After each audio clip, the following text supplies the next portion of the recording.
it's Michelle from Michelle's Home and Garden in Illinois in Zone 5. Welcome. We are getting closer to the end of September, so I thought tonight would be a great night for a garden tour. It is a little breezy tonight, but it makes it pretty cool because we did have temps in the 80s today, even though we're getting close to the end of September. So let's get going and see what's in bloom right now towards the end of September in the garden. Please subscribe, like, and share. So let's get going. And this is what is in bloom over here. We still have a lot of Supertunias. They're putting on quite the show. They're still climbing over there on the west side of the garden house and looking really good. Roses that are in bloom. These are the Sceptre d'Isle first season bare root rose from David Austin. And those are an open cup rose so that the pollinators are more able to get inside of them. My Limelights in the back hydrangea, it put on one great big bloom. And it's their first season also. I have 3 of them back there that eventually will get 6 to 8 foot tall and wide. A really nice background, a backdrop for the pink roses and all of the purples and the different things I have up here in front of it. So as we spin around here, you can see over here in the corner, things are still blooming, and I did have to trim on the Eden Rose back on the Black Datur. It just got massive and it had grown out so much that I needed to trim it back just to give the other plants around it some more space. So it's still putting shoots on and looking really good. And then up here we have some more roses. We have some Veronica in the white, some foxglove. The hydrangea is looking good. Now that is the Quick Fire Fab, and it is its first season. I did want to show you the bloom heads on it though, because there is a different color. So that has more of that green chartreusey pink, but then look at this one back here. It has more of the white pink. So they're both very pretty. And that rose is the Sitting Pretty Rose. So this is what the little firelight tidbit looks like now, the hydrangea. So it's already starting to brown up, and it's its first season also. But it had lots of abundant blooms and very pretty. And it'll eventually get to 2 to 3 foot tall and wide. So it stays more on the petite side. The Phlox from Proven Winners is still putting on blooms, and you can see it has more blooms that it's continually putting on more and more.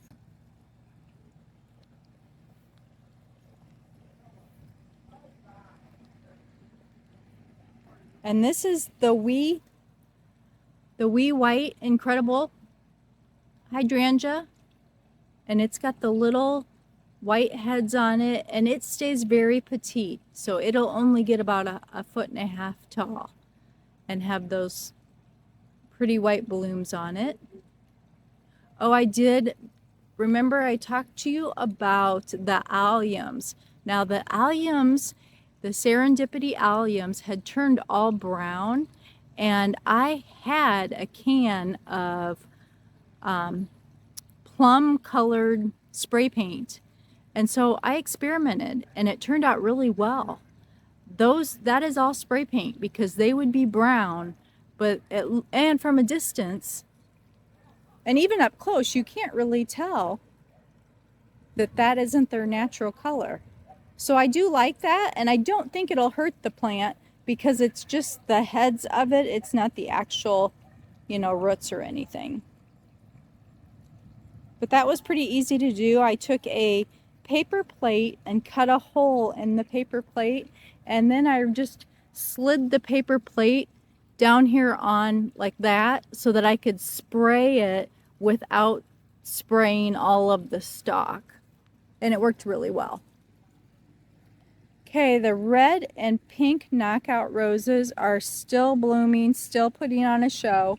And like I've mentioned before, if you want color in your garden and you want roses that are easy to maintain and disease resistant, and don't mind that they don't have a fragrance, because these do not have a fragrance, knockout roses, but they look gorgeous. They just continually put on new blooms. And these are the double ones. And I also have a single one I'll show you, but I prefer the double ones for more of the actual rose. I think to me it looks more like a rose than the single one, or more what I think of as a rose. So I experimented and did put one of those bubblegum zinnias here with some seed. Probably won't do that again next year. That's just, it's too big and it keeps flopping down on the ground, so I have to lean it up against the rose. It's pretty now and I don't want to pull it out yet, but I don't think I would repeat that next year.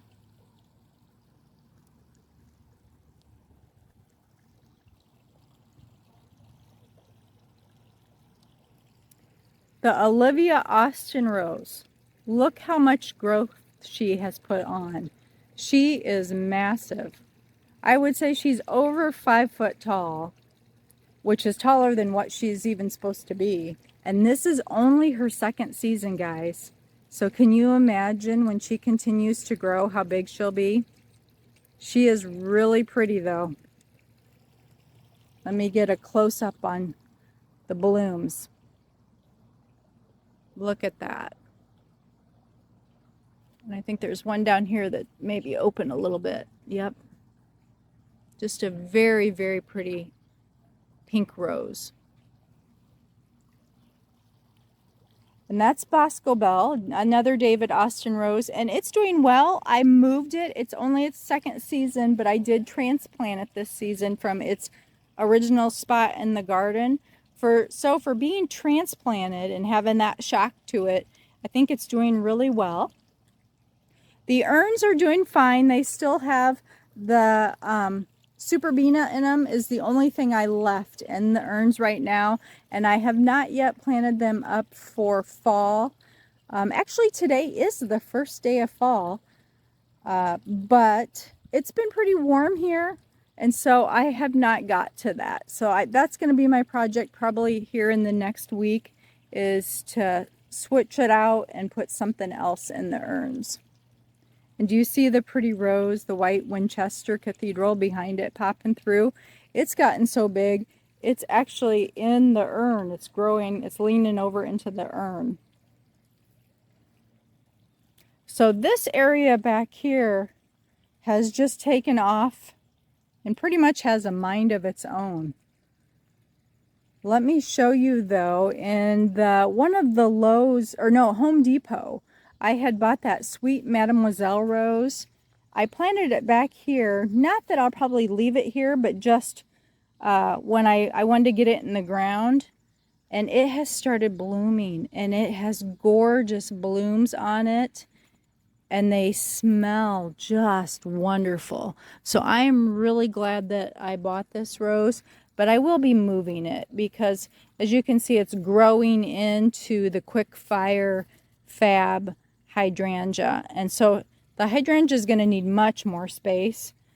So probably later this fall, when it gets cooler, I'll move it, or I may even wait until next spring and move it, because I've done it both now. I've moved them in fall and I didn't have as much success rate as if I waited and moved them in the springtime when I transplant them. Well, there's a little butterfly, little white butterfly in there.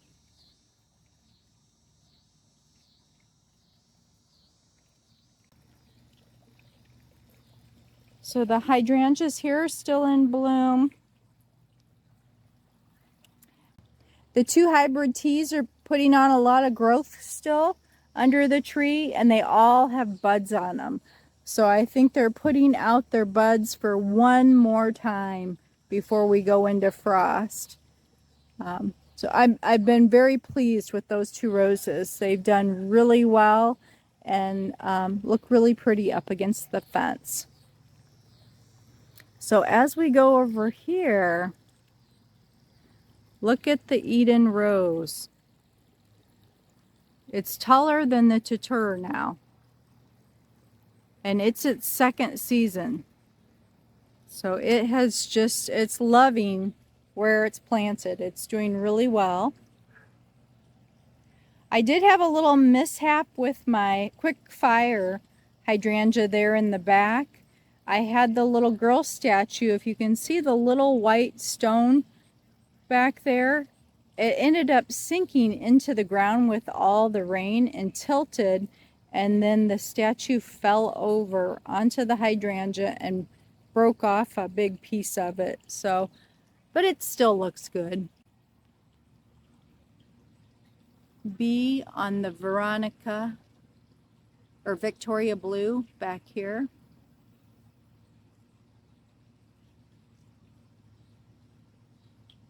Those are just massive bumblebees.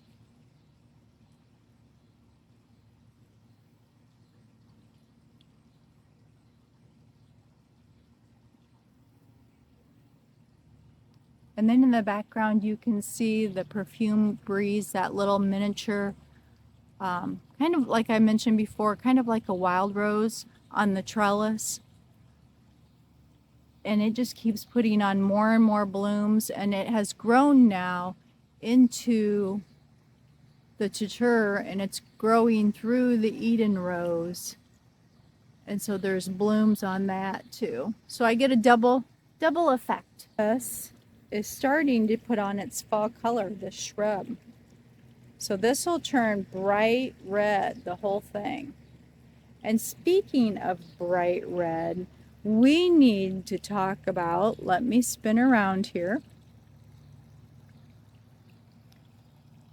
the burning bush behind us that's in the corner. It's right on, it's our neighbor's burning bush that they have let go into a tree. And when the sun hits that, it just glows. It is absolutely gorgeous.